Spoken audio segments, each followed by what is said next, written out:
It was on the 15th of August in the year 1620 that the Pilgrims set sail from the West Gate in Southampton on board their ship, the Mayflower.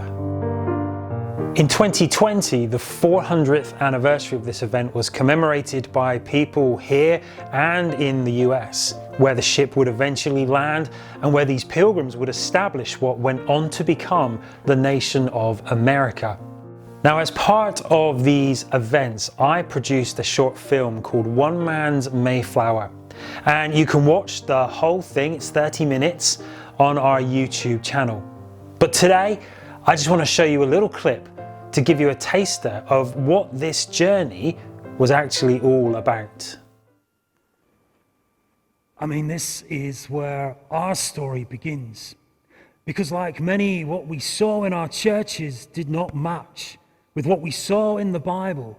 And so a plan was hatched, and we would no longer sit in silence.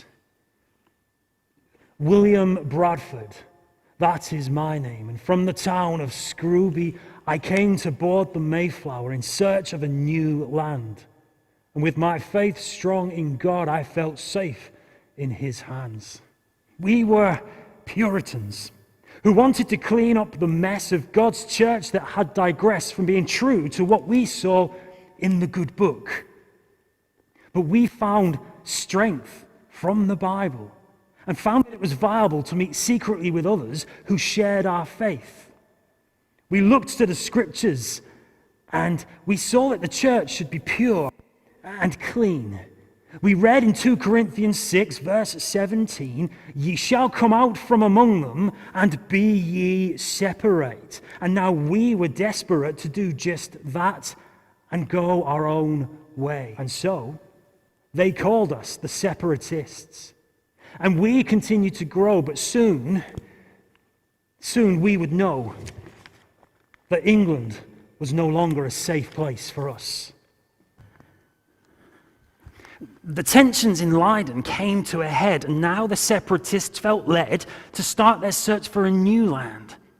You see, many of the believers felt unsure. They still felt there was more for them to discover.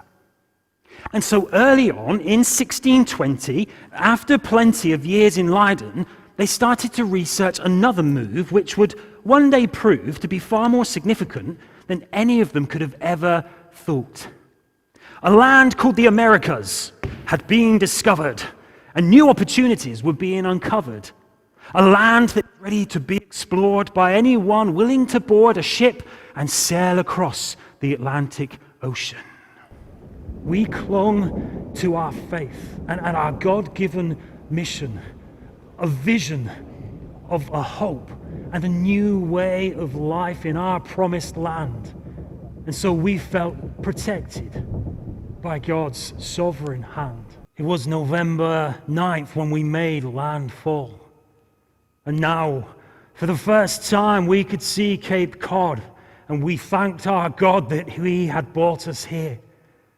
The backside of the cape, it rose 100 feet high, like it was touching the sky as it came up out of the sea. The joy that we felt was like nothing before, because this was now the shore that we had been longing to see.